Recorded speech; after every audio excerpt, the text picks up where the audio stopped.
Alright, time for another draft. Physics.com video presentation. Debate Physics also, where I will put a playlist of these simulation videos. So I should be doing more of them because it's been updated and working more precisely, let's say. You can't see it right this moment. Come on. Those two things should be attracted to each other. There they go. So I'll explain how the principles, the underlying elemental principles, are really simple. I call it 2 plus 2 plus 2 physics. There's just two kinds of force, two kinds of matter, and two kinds of interactions. But technically three kinds of interactions, actually. But anyway.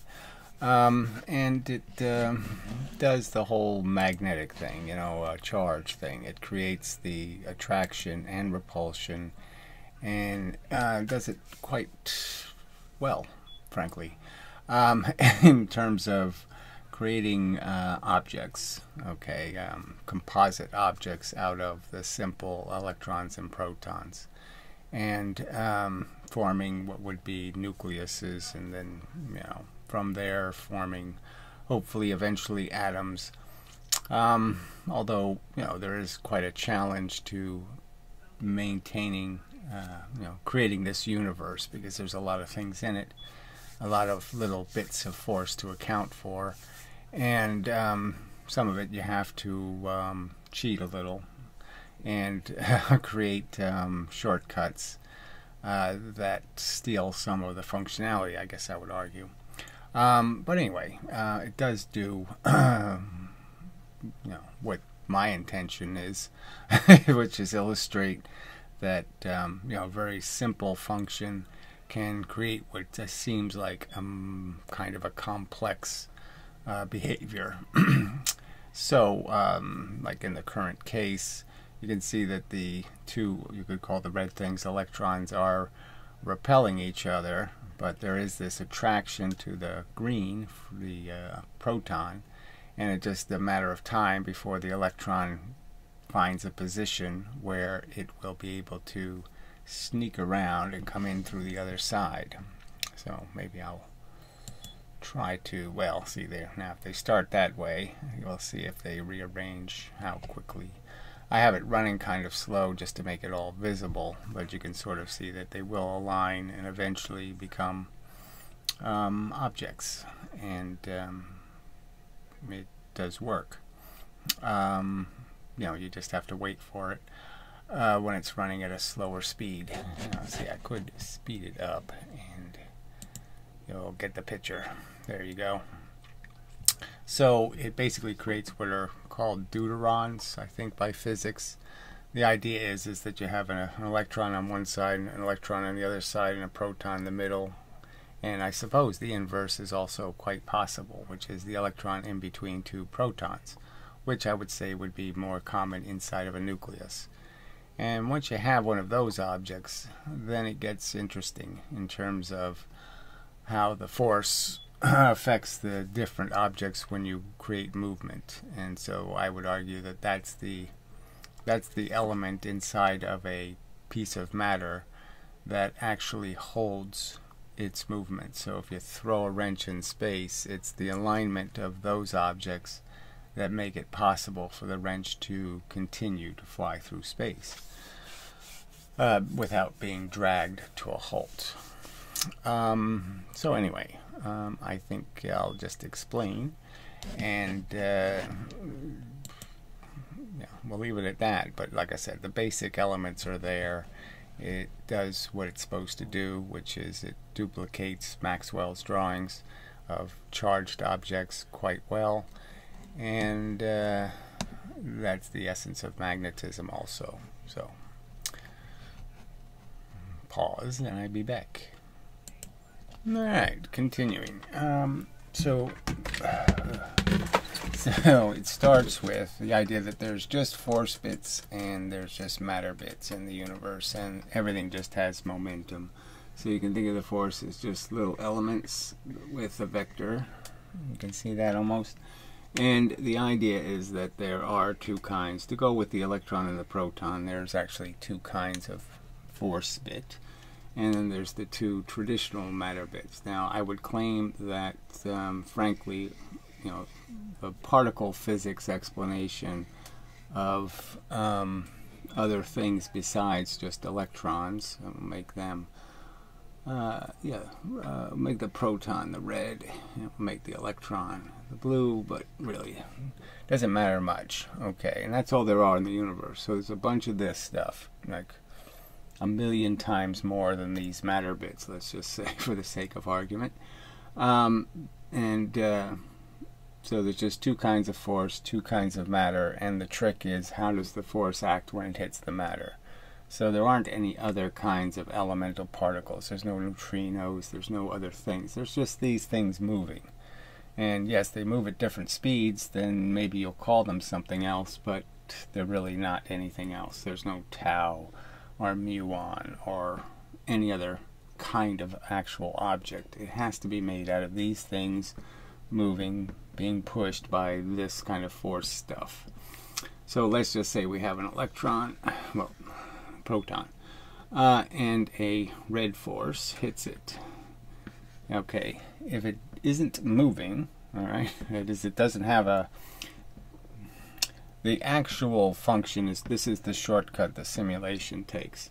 So I would say in the actual real world, this thing can move in more than one direction at a time. That is, like other physical objects, it can move through space because it has a velocity one way and it's giving a velocity in another way, and that both velocities are independent of each other.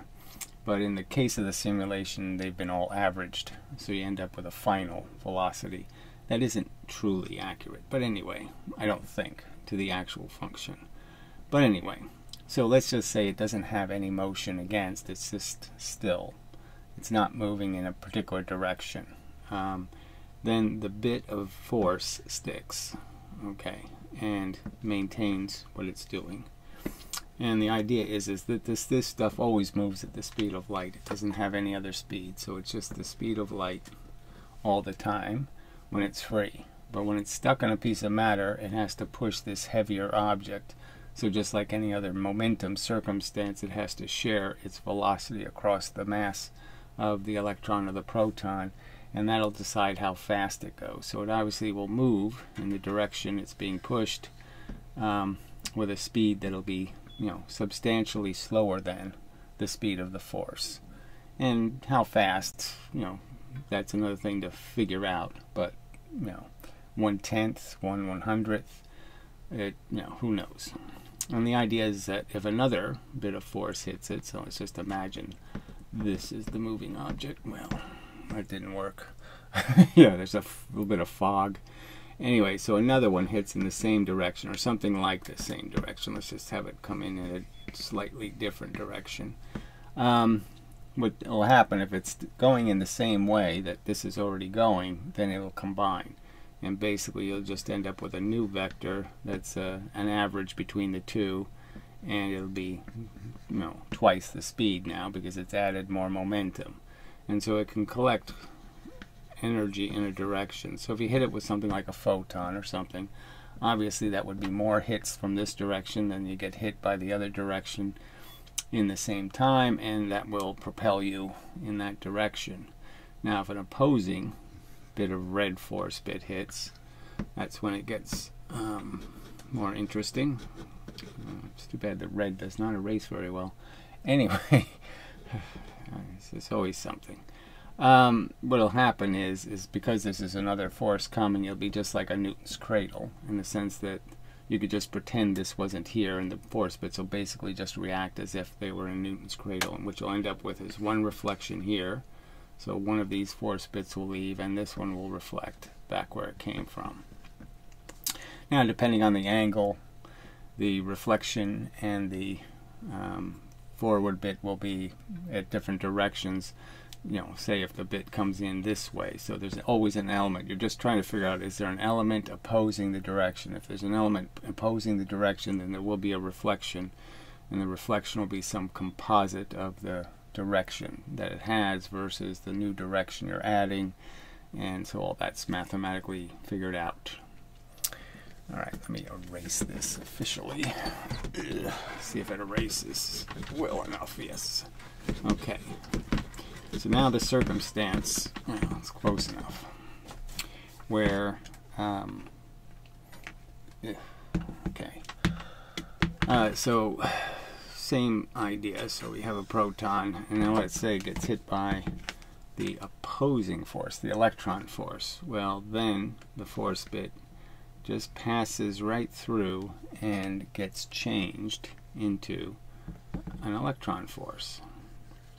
So it doesn't cause any momentum change. There's just a change in the force. So the force came in one configuration, leaves in another. Now this creates the perfect circumstance where everything blue that comes in comes out red, and everything red that comes in causes a reflection or sticks. So it basically creates what would be the classic Maxwellian drawing of a charge, which is a bunch of repulsive to other protons force. And so you could understand that protons will look all red and electrons will look all blue, because they're doing exactly the opposite. So a proton force, a red force, comes into an electron, it's going to be converted into an electron force. And so now you have two objects that really will give you the real look of charge, and you can sort of understand that if only blue is radiating off the electron, then it just hits this with a bunch of blue force that just ends up coming out as red. Okay. And likewise, any red force coming off the all the red force coming off the proton is completely inert to the electron. It'll just create a bunch of blue flying out of the electron. And in this way the two things will be attractive, because obviously all the red force coming this way will still push. So no red force could get to the proton from the direction of the electron. If it comes in this way red, it's going to be converted into blue, which is benign, and go right through it. So you can understand that the outside force now will push these two objects together. And clearly if I had another proton here, it's all red, so that means that everything, all the blue force gets converted into red, all the blue force from this direction gets converted into red, plus it already has a bunch of red between it, so that will mean that all of that reflects. Every time it hits, it's going to either stick to the object and push it in this direction, or it's going to cause a reflection, okay, because this one's coming in, and that's going to mean that there'll be a reflection here, and the force will just reflect back and forth each time pushing it in this direction, each time pushing this in this direction. So you can see the closer they get, the more they would reflect.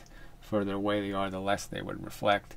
So there's a lot of pressure pushing them away, and in this other circum, a lot of pressure pushing them together. And so you've accomplished the task of creating the attractive and repulsive forces of charge and magnetism with just a very simple, two kinds of force, two kinds of matter, and essentially just two kinds of interactions. Now obviously sticking technically is one action, reflecting, okay, that's another one, and then the conversion of the opposite force into the force of the object is the third interaction. But there's really two. Yeah, okay. There's really three, but I like to say there's really two because it just sounds so much better. 2 plus 2 plus 2 physics. So that's all you need to create what appears to be a complex function can be understood as a very simple function. And so I would argue that the odds of something this simple creating the complexity of charge doesn't seem very likely if it's completely wrong. I think it's got to be pretty close to a truth, but regardless. Alright, let's see if there's anything I need to add. But that's the basics. That's all the simulation is doing, is duplicating those three kinds of actions. And the complexity gets when they stick to each other. Then there's the whole idea of rotating that object you know, keeping its momentum in these other directions. Like I said, ideally they would retain velocities in the other directions, and so some of that gets lost by doing the averaging. So again, I have to re-average to figure out how to rotate the object once it's created to maintain its momentum. So that gets more complicated. So I haven't quite got all that worked out yet. You know, what exactly happens to the energy. So another key thing is when they finally do crash into each other, you can no, well, that's not quite in the picture, is it? So if the two hit each other, the idea will be whatever velocities they have are now going to reflect, because they're interacting now with another object. And so you could argue that that's the creation of photons, is when these things actually do meet, then they release the energy they already have collected. And you know, it seems plausible that that's when you actually create photons, is these objects get separated in atoms, and then when they're moved back together again, they release the energy that